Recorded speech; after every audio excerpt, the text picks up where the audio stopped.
ನಮಸ್ಕಾರ ವೀಕ್ಷಕರೇ, ಈ ವಿಡಿಯೋದಲ್ಲಿ ಸೆಕೆಂಡ್ ರೌಂಡಲ್ಲಿ ಸೀಟ್ಗಳು ಎಲ್ಲಿಂದ ಬರುತ್ತವೆ, ಸೊ ಯಾವ ಥರದ ಸೀಟ್ಗಳು ಲಭ್ಯವಾಗ್ತವೆ, ಸಿಗುವಂಥ ಸಾಧ್ಯತೆ ಇರುತ್ತಾ ಇಲ್ಲ ಅನ್ನೋದನ್ನ ಡಿಸ್ಕಷನ್ ಮಾಡೋಕ್ಕೆ ಹೋಗ್ತಾ ಇದ್ದಾನೆ. ಸೊ ಮುಖ್ಯವಾಗಿ ಮೊದಲು ಹೇಳ್ತಾ ಇದ್ದಾನೆ, ಈಗ ಚಾಯ್ಸಸ್ಗಾಗಿ ಲಿಂಕ್ ಬಿಟ್ಟಿದ್ದಾರೆ, ಸ್ಕ್ರೀನ್ ಮೇಲೆ ತೋರಿಸ್ತಾ ಇದ್ದೀನಿ. ಅದು ನಿಮಗೆ ಲಿಂಕ್ ನಮಗೆ ಕಮೆಂಟ್ ಸೆಕ್ಷನಲ್ಲಿ ಕೊಟ್ಟಿರ್ತೇನೆ, ಕ್ಲಿಕ್ ಮಾಡಿ ದಯವಿಟ್ಟು ಚಾಯ್ಸಸ್ನ ಮಾಡೋಕ್ಕಿಂತ ಮುಂಚೆ ಅದರ ಬಗ್ಗೆ ತಿಳಿದುಕೊಳ್ಳಿ, ಪೇರೆಂಟ್ಸ್ ಜೊತೆ ಡಿಸ್ಕಷನ್ ಮಾಡಿ, ಯಾರಿಗೆ ಇದ್ರ ಬಗ್ಗೆ ನಾಲೆಜ್ ಅದ್ರ ಬಗ್ಗೆ ಅವ್ರ ಜೊತೆ ಡಿಸ್ಕಷನ್ ಮಾಡಿ ನಂತರ ಚಾಯ್ಸ್ ಮಾಡಿ. ಡೇಟ್ ಏನು ಕೊಟ್ಟಿದ್ರೆ ಅದರೊಳಗಡೆ ಕಂಪಲ್ಸರಿ ಚಾಯ್ಸ್ ಮಾಡಬೇಕಾಗುತ್ತೆ. ಒಂದು ವೇಳೆ ನಿಮಗೆ ಸೀಟ್ ಸಿಕ್ಕಿದ್ರೆ. ಯಾರಿಗೆ ಸೀಟ್ ಸಿಕ್ಕಿಲ್ಲೋ ಚಾಯ್ಸಸ್ ಮಾಡೋ ಅವಶ್ಯಕತೆ ಇರೋದಿಲ್ಲ, ನಿಮಗೆ ಬರೋದಿಲ್ಲ, ಡೈರೆಕ್ಟ್ಲಿ ಸೆಕೆಂಡ್ ರೌಂಡ್ ಹೋಗ್ತೀರಾ. ಅಡ್ಮಿಷನ್ ಮಾಡ್ಕೊಳ್ಬೇಕಾ, ಚಾಯ್ಸ್ ಆನ್ ಮಾಡಿ. ಅದ್ರ ಬಗ್ಗೆ ಡೀಟೇಲ್ ಇನ್ಫಾರ್ಮೇಷನ್ ಆಲ್ರೆಡಿ ಹೇಳಿದೆ ನಿಮಗೆ, ತಮ್ಮನೇಲಿ ತೋರಿಸ್ತಾ ಇದ್ದೀನಿ ಈ ವಿಡಿಯೋದಲ್ಲಿ. ಅದನ್ನು ಸಹ ಕಮೆಂಟ್ ಸೆಕ್ಷನಲ್ಲಿ ಕ್ಲಿಕ್ ಮಾಡಿ, ಅಲ್ಲಿರುತ್ತೆ ಲಿಂಕ್, ವಾಚ್ ಮಾಡಿ. ಅಡ್ಮಿಷನ್ ಮಾಡ್ಕೊಳ್ಬೇಕಾ, ಚಾಯ್ಸ್ ಒನ್ ಸಬ್ಮಿಟ್ ಮಾಡಿ. ಚಲನ್ ಡೌನ್ಲೋಡ್ ಮಾಡ್ಕೊಳ್ಳೋದಕ್ಕೆ ಲಿಂಕ್ ಬರುತ್ತೆ, ಕ್ಲಿಕ್ ಮಾಡಿ. ಟ್ರಿಪ್ಲೆಟ್ ಬರುತ್ತೆ, ಚಲನ್ ಬರುತ್ತೆ, ಅದನ್ನು ತೆಗೆದುಕೊಂಡು ಬ್ಯಾಂಕಿಗೆ ವಿಸಿಟ್ ಮಾಡಿ, ಪೇಮೆಂಟ್ ಮಾಡಿ. ಅವ್ರು ನಿಮಗೆ 2 ಕಾಪಿ ನಿಮಗೆ ರಿಟರ್ನ್ ಮಾಡ್ತಾರೆ. ಕ್ಯಾಂಡಿಡೇಟ್ ಮತ್ತು ಯೂಸಲಿ KEA ಕಾಪಿ ರಿಟರ್ನ್ ಮಾಡ್ತಾರೆ ಅಂದ್ಕೊಳ್ಳಿ, ಅಥವಾ ಕಾಲೇಜ್ ಕಾಪಿ ಅದು ಯೂಸಲಿ 2 ನಿಮಗೆ ರಿಟರ್ನ್ ಮಾಡ್ತಾರೆ.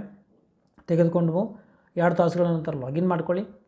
ಲಾಗಿನ್ ಮಾಡಿದ ನಂತರ ಅಡ್ಮಿಷನ್ ಆರ್ಡರ್ ಬಂದಿರುತ್ತೆ, ಡೌನ್ಲೋಡ್ ಮಾಡ್ಕೊಳ್ಳಿ. ಎಲ್ಲ ಡೀಟೇಲ್ಸ್ ಕರೆಕ್ಟ್ ಇದ್ದರೆ ನೋಡ್ಕೊಳ್ಳಿ. ಅಡ್ಮಿಷನ್ ಆರ್ಡರ್ ಆಗಿರ್ಬೋದು, ಚಲನ್ ಆಗಿರ್ಬೋದು, ಎಲ್ಲ ಡೀಟೇಲ್ ಇದೆಯಲ್ಲ ಅಂತ ಕರೆಕ್ಟಾಗಿ ಚೆಕ್ ಮಾಡ್ಕೊಳ್ಳೇಬೇಕಾಗತ್ತೆ. ಸೊ ನಂತರ ಅಲ್ಲಿ ಟೈಮ್ ಕೊಟ್ಟಿರ್ತಾರೆ, ಡೇಟ್ ಕೊಟ್ಟಿರ್ತಾರೆ, ಅದರ ಅನುಗುಣವಾಗಿ ಅಡ್ಮಿಷನ್ ಮಾಡ್ಕೊಳ್ಳಿ. ಅಡ್ಮಿಷನ್ ಆದ ನಂತರ ಮತ್ತೆ ಲಾಗಿನ್ ಮಾಡಿ ರಿಪೋರ್ಟ್ ಮಾಡಿ ನೀವು ಅಡ್ಮಿಷನ್ ಮಾಡ್ಕೊಂಡಿದ್ದೀರಾ ಅಂತೇಳಿ. ಇದು ಅಡ್ಮಿಷನ್ ಪ್ರೊಸೀಜರ್. ಹೋಲ್ಡಲ್ಲಿ ಇಡಬೇಕಾ, ಚಾಯ್ಸ್ 2 ಮಾಡಿ.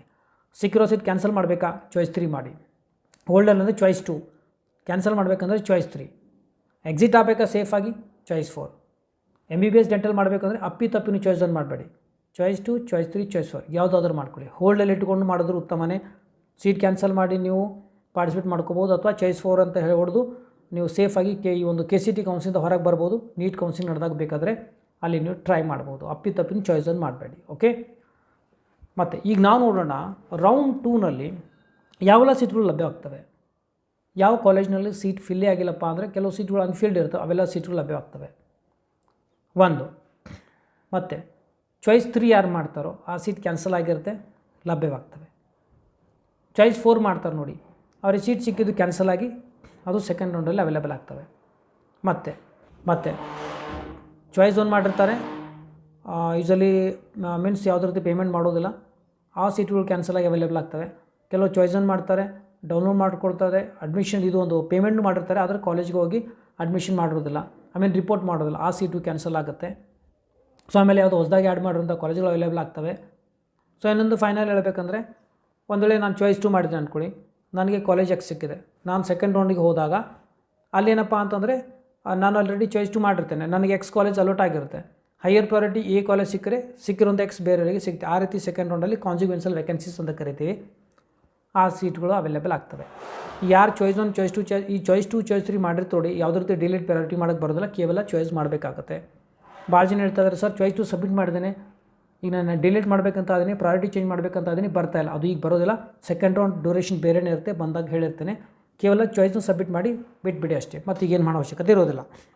ಮತ್ತು ಯಾವ ಥರದ ವಿದ್ಯಾರ್ಥಿಗಳು ನಿಮಗೆ ಅಲ್ಲಿ ಸಿಗ್ತಾರೆ, ಚಾಯ್ಸ್ 2 ಮಾಡಿರೋಂಥ ವಿದ್ಯಾರ್ಥಿಗಳು ಸೆಕೆಂಡ್ ರೌಂಡಲ್ಲಿ ಇರ್ತಾರೆ, ಚಾಯ್ಸ್ 3 ಮಾಡೋಂಥ ವಿದ್ಯಾರ್ಥಿಗಳು ಸೆಕೆಂಡ್ ರೌಂಡಲ್ಲಿ ಇರ್ತಾರೆ. ಯಾವುದೇ ಸೀಟ್ ಫಸ್ಟ್ ರೌಂಡಲ್ಲಿ ಸಿಕ್ಕಿಲ್ಲ ಅಂದರೂ ಸಹ ಸೆಕೆಂಡ್ ರೌಂಡಲ್ಲಿ ನಿಮಗೆ ಅವೈಲೇಬಲ್ ಆಗ್ತಾರೆ. ಯಾರೆಲ್ಲ ಸೆಕೆಂಡ್ ರೌಂಡಲ್ಲಿ ಎಲಿಜಿಬಲ್ ಆಗೋದಿಲ್ಲ ಅಂದರೆ, ಸೀಟ್ ಸಿಕ್ಕಿದೆ ಅವರಿಗೆ, ಚಾಯ್ಸ್ ಮಾಡಿಲ್ಲಪ್ಪ ಅಂದರೆ ಅವ್ರು ಹೊರಗೆ ಹೋಗ್ತಾರೆ. ಮತ್ತು ಸೀಟ್ ಸಿಕ್ಕಿದೆ, ಚಾಯ್ಸ್ 1 ಮಾಡಿದ್ದಾರೆ ಅಥವಾ ಚಾಯ್ಸ್ 4 ಮಾಡಿದರೂ ಸಹ ಸೆಕೆಂಡ್ ರೌಂಡಲ್ಲಿ ಎಲಿಜಿಬಲ್ ಆಗೋದಿಲ್ಲ. ಚಾಯ್ಸ್ 1 ಮಾಡಿದ್ದಾರೆ, ಅವರು ಪೇಮೆಂಟ್ ಮಾಡಿಲ್ಲ ಅಂತಂದರೆ, ಅಡ್ಮಿಷನ್ ಅಂದರೆ ಮಾಡ್ಕೊಳಕ್ಕೆ ಹೋಗಿಲ್ಲ ಅಂತಂದರೂ ಸಹ ಏನಪ್ಪ ಅಂತಂದರೆ ಎಲಿಜಿಬಲ್ ಆಗೋದಿಲ್ಲ. ಚಾಯ್ಸ್ 1 ಮಾಡಿದ್ದಾರೆ, ಪೇಮೆಂಟ್ ಮಾಡಿಲ್ಲ ಅಂತಂದರೂ ಸಹ, ಮಾಡಲಿ ಅಥವಾ ಮಾಡದೇ ಇದ್ರು ಅಂತೇಳಿ ಸಹ ಚಾಯ್ಸ್ 1 ಅಂತ ಮಾಡಿರೋಂಥ ವಿದ್ಯಾರ್ಥಿಗಳು ಒಟ್ಟಲ್ಲಿ ಎಲಿಜಿಬಲ್ ಆಗೋದಿಲ್ಲ. ಓಕೆ, ಮತ್ತು ಆಮೇಲೆ ಯಾರಾದರೂ ಅಫಿಷಿಯಲಿ ಸರೆಂಡರ್ ಮಾಡಿದ್ರು ಸಹ ಅವರು ಸಹ ಸೆಕೆಂಡ್ ರೌಂಡಲ್ಲಿ ಎಲಿಜಿಬಲ್ ಆಗೋದಿಲ್ಲ. ಯಾರು ಫಸ್ಟ್ ರೌಂಡಲ್ಲಿ ಆಪ್ಷನ್ ಎಂಟ್ರಿನೇ ಮಾಡಿಲ್ಲ ಅಂದರೆ ಸೆಕೆಂಡ್ ರೌಂಡಲ್ಲಿ ಎಲಿಜಿಬಲ್ ಆಗೋಕ್ಕೆ ಸಾಧ್ಯ ಇಲ್ಲ. ಸೊ ನಿಮಗೆ ನೋಡಿ ಸೆಕೆಂಡ್ ರೌಂಡಲ್ಲಿ ಸಾಧ್ಯತೆ ಜಾಸ್ತಿ ಇರುತ್ತೆ. MBBS ಮೊದಲನೇ ಒಂದು ರೌಂಡ್ ಅಂದರೆ ನೀಟ್ ಕೌನ್ಸಿಲಿಂಗ್ ಮೊದಲನೇ ರೌಂಡ್ ನಡೀತಪ್ಪ ಅಂದ್ರೆ ಇಲ್ಲಿರುವಂಥ ಭಾಳಷ್ಟು ವಿದ್ಯಾರ್ಥಿಗಳು ಮೈಗ್ರೇಟ್ ಆಗ್ತಾರೆ. ಕೆಲವು ವಿದ್ಯಾರ್ಥಿಗಳು ಏನಪ್ಪ ಅಂತಾರೆ, ಬೇರೆ ಬೇರೆ ಕಡೆ ಟ್ರೈ ಮಾಡ್ತಾಯಿದ್ರೆ ಅವರು ಇಲ್ಲಿ ಸಿಕ್ಕಿರುವಂಥ ಸೀಟ್ನ ಕ್ಯಾನ್ಸಲ್ ಮಾಡಿಕೊಳ್ತಾರೆ. ಆ ಒಂದು ಸೀಟ್ಗಳು ಲಭ್ಯ ಯೂಸಲಿ ಆಗಿರ್ತವೆ, ಸೊ ಚಾನ್ಸಸ್ ಜಾಸ್ತಿ ಇರುತ್ತೆ. ಕೆಲವು ವಿದ್ಯಾರ್ಥಿಗಳು ಐಶಿಗೆ ಟ್ರೈ ಮಾಡ್ತಾ ಇರ್ತಾರೆ. ಓಕೆ, ಅವರ ಮಾರ್ಕ್ಸ್ಗಳ ಆಧಾರದ ಮೇಲೆ ಒಂದು ಸಿಗುವಂಥ ಭರವಸೆ ಯೂಸಲಿ ಇಲ್ಲಿಂದ ಎಕ್ಸಿಟ್ ಆಗ್ಬೋದು, ಅಥವಾ ಸೆಕೆಂಡ್ ಎಕ್ಸ್ಟೆಂಡೆಡ್ ರೌಂಡ್ವರೆಗೂ ಅದನ್ನು ಬಿಡ್ಬೋದು, ಆ ಒಂದು ಸಾಧ್ಯತೆ ಇರುತ್ತೆ. ಸೊ ಒಟ್ಟಲ್ಲಿ ಬೇರೆ ಬೇರೆ ಕಡೆಯೂ ಸಹ ಟ್ರೈ ಮಾಡ್ತಾ ಇರ್ತಾರೆ. ಮತ್ತು ಆಮೇಲೆ ಕೆಲವು ಲಾಂಗ್ ಟರ್ಮ್ ಹೋಗೋದಕ್ಕೆ ವಿಚಾರ ಮಾಡಿರ್ತಾರೆ. ಈಗ ಸಿಕ್ಕಿರುವಂಥ ಸೀಟ್ನ ಅವರಿಗೆ ಫಸ್ಟ್ ರೌಂಡ್ ಅಥವಾ ಸೆಕೆಂಡ್ ರೌಂಡಲ್ಲಿ ಅವ್ರು ಬಿಡ್ಬೋದು. ಓಕೆ, ಚಾನ್ಸಸ್ ಜಾಸ್ತಿ ಇರುತ್ತೆ. ಹಾಗೆ ಸೆಕೆಂಡ್ ರೌಂಡಲ್ಲಿ ಸೆಕೆಂಡ್ ಎಕ್ಸ್ಟೆಂಡೆಡ್ ರೌಂಡಲ್ಲಿ ಯಾವ ರೀತಿ ಹೋಗ್ತಾ ಇರ್ತಾರೆ ನೋಡಿ, ಭಾಳಷ್ಟು ವಿದ್ಯಾರ್ಥಿಗಳು ಅದನ್ನು ಡ್ರಾಪ್ ಮಾಡ್ತಾರೆ. ಓಕೆ, ಆ ಸಂದರ್ಭದಲ್ಲಿ ನಿಮಗೆ ಸೀಟ್ ಸಿಗುವಂಥ ಸಾಧ್ಯತೆ ಜಾಸ್ತಿ ಇರುತ್ತೆ. ಭಯಪಡೋ ಅವಶ್ಯಕತೆ ಇಲ್ಲ. ಅಪ್ ಟು ಸೆಕೆಂಡ್ ಎಕ್ಸ್ಟೆಂಡ್ ರೌಂಡ್ವರೆಗೆ ಟ್ರೈ ಮಾಡಿ. ಈಗ ಸಿಕ್ಕಿರುವಂಥ ಕಾಲೇಜ್ಗಿಂತಲೂ ಬೆಟರ್ ಕಾಲೇಜ್ ಸಿಗುವಂಥ ಸಾಧ್ಯತೆ ಭಾಳಷ್ಟು ಜಾಸ್ತಿ ಇರುತ್ತೆ. ಪ್ರತಿ ವರ್ಷ ಇದೇ ರೀತಿ ಆಗುವಂಥ ಕಾಮನ್ನು. ಓಕೆ, ಸೊ ಯಾವ ರೀತಿ ನೀವು ರೌಂಡ್ ಅಟೆಂಡ್ ಮಾಡ್ತಾ ಹೋಗ್ತಾರೆ ನಿಮಗೆ ಸಾಧ್ಯತೆ ಯೂಸಲಿ ಜಾಸ್ತಿ ಆಗುತ್ತೆ. ಓಕೆ, ಯಾಕಂದರೆ ವಿದ್ಯಾರ್ಥಿಗಳು ಆಟೋಮೆಟಿಕ್ಲಿ ಡ್ರಾಪ್ ಮಾಡ್ತಾರೆ, ಕ್ಯಾನ್ಸಲ್ ಮಾಡ್ಕೊಳ್ತಾರೆ, ಸರೆಂಡರ್ ಮಾಡ್ತಾರೆ, ಚಾಯ್ಸ್ ಫೋರ್ ಮಾಡಿ ಎಕ್ಸಿಟ್ ಆಗ್ತಾರೆ. ಇವೆಲ್ಲ ಕಾಮನ್ಲಿ ಈ ರೀತಿ ಆಗುವಂಥದ್ದು. ಸೊ ಧೈರ್ಯ ಬಿಡಬೇಡಿ. ಅಪ್ ಟು ನಿಮಗೆ ಸೆಕೆಂಡ್ ಎಕ್ಸ್ಟೆಂಡೆಡ್ ರೌಂಡ್ವರೆಗೂ ಟ್ರೈ ಮಾಡಿ. ಅಲ್ಲಿ ಸಿಕ್ಕಿಲ್ಲ ಅಂದರೆ ಪರವಾಗಿಲ್ಲ, ಮಾಪಪ್ ರೌಂಡಲ್ಲೂ ನಿಮಗೆ ಸಿಗುವಂಥ ಸಾಧ್ಯತೆ ಇರುತ್ತೆ. ಓಕೆ, ಸೊ ಒಟ್ಟಾಗಿ ಹೋಪ್ ಕಳ್ಕೊಳ್ಬೇಡಿ, ಟ್ರೈ ಮಾಡ್ತಾಯಿರಿ. ಓಕೆ, ಇದೇ ರೀತಿ ಅಪ್ಡೇಟ್ ನೀಡ್ತಾ ಇರ್ತೇನೆ. ಚಾನಲ್ ಒಂದರೆ ಚೆನ್ನಾಗಿ ಅನಿಸಿದ್ರೆ ಸಬ್ಸ್ಕ್ರೈಬ್ ಮಾಡಿ, ಬೆಲ್ ಬಟನ್ನ ಪ್ರೆಸ್ ಮಾಡಿ. ಮತ್ತೆ ಸಿಗೋಣ ಮುಂದಿನ ವಿಡಿಯೋದಲ್ಲಿ. ಟೇಕ್ ಕೇರ್, ಬಾಯ್.